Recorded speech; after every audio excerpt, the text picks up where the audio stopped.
Hi everyone, my name is Juhi and today I'm sharing a new healthy recipe with all of you.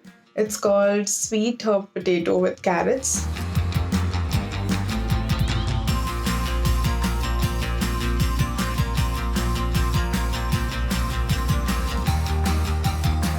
It's super tasty, super easy and takes like 10 to 15 minutes to make it. Lockdown or no lockdown, I feel healthy lifestyle is the key to success. And since we have so much time right now, why don't we focus on developing some new healthy food habits? So let's get started. Here's what we need for the dish today.